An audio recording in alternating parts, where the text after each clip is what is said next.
But imagine Christian Horner got a tattoo for every race, Max won. The geezer would look like he's going to a Screamo concert every day. Nose to tail. He needs to just start doing something crazy like that. I don't think he gives a fuck. He goes back to his multi-million-pound house with his Spice Girl wife. I don't think he really gives a shit what we think.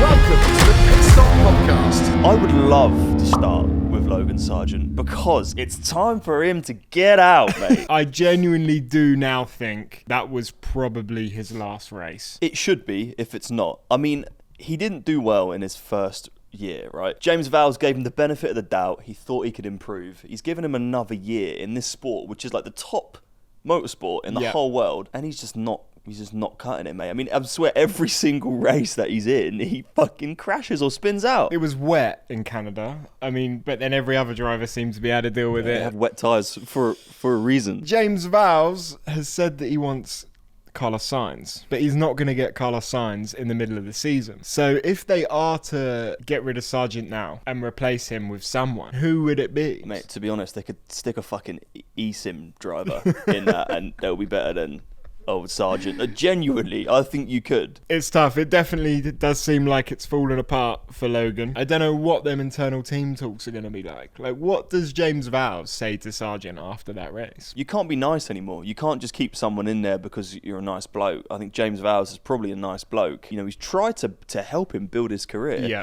But there comes a point when you've spent so much money as a team, constantly fixing the car every week. Get out. See you later. Bye. I don't mean that in a nasty way. No.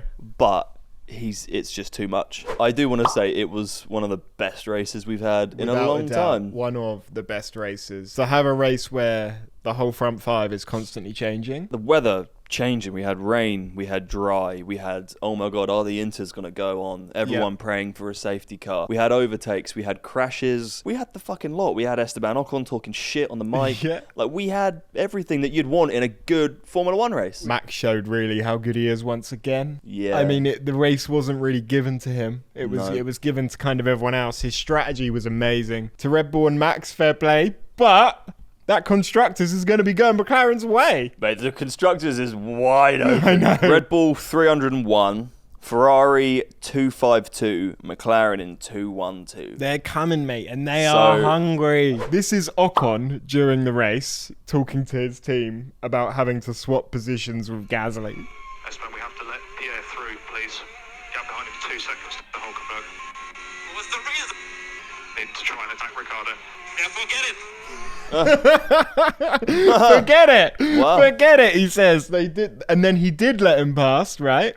And Ocon said, make sure they swap the positions back at the end of the race. On the final lap, he said, are we going to swap the positions back? The team radio in, and they say, no, we're going to keep them how they are. Wow. Yeah, Didn't show that on the TV. Kicking off that Alpine. If they'd have Alpine. showed that on the TV, it would have been better viewing. You miss quite a lot, don't you, on TV? You can't really follow everything going on. Like, they didn't mention Magnussen coming through the field till he was like 8th. But yeah, obviously that's just like one or two people sat in a computer room back in London pressing which screen to be on. I mean, the commentators are reading from that. Which I always found that crazy, by the way, how the commentators, they only get the same broadcast that we do. They don't get anything else. They'll have the extra like track thing. Because I noticed when we were on Discord chatting that he was saying he could see the sector times. So he must have another screen up there. Who? Matt. But like, we don't have another screen, do we? Matt Gallagher? Yeah, I think he has another screen up with like all the sector times and that. Because he was like, that's when you know you're a really hardcore F1 fan. I usually have like my Deliveroo menu up on the left-hand side, checking out what I'm going to get for lunch. I love how like that the sport is. It's so chop and changing and up and down, and like just when you think the narrative is like, oh my God, they're getting rid of Carlos Sainz, they're getting rid of the wrong driver in Ferraris better than Leclerc. Then Leclerc wins Monaco. All of a sudden, Leclerc's the best Ferrari driver, and then they both do shite in Canada, and then it's like, oh, Ferrari are fucking gone. It did seem strange how you can win a race and then, you know, both cars absolutely nowhere. Yeah, it is weird. And then it's also weird how like all of a sudden Mercedes are just doing quite well out of nowhere. I've seen, and Toto Wolff has a smile. You had a smile at the start of the race because Jake made a bold prediction at the start of this year that George Russell would win a race in the rain. I think one thing we're all kind of learning about George, which we all knew, is he's not necessarily the best under pressure. He definitely doesn't benefit from leading a race. If he's going to like get constant wins or win more races, he just needs to be right there at the end and try and make a lunge because he's not good at the front. Don't get us wrong. If you've got Max breathing up your chuff, like, you know, only like, 50 yards away, when you're doing 200 mile an hour, you're going to be a bit nervous. You're going to be a bit... Do you know what I was thinking, though? How did none of the other teams make the decision to start on wets?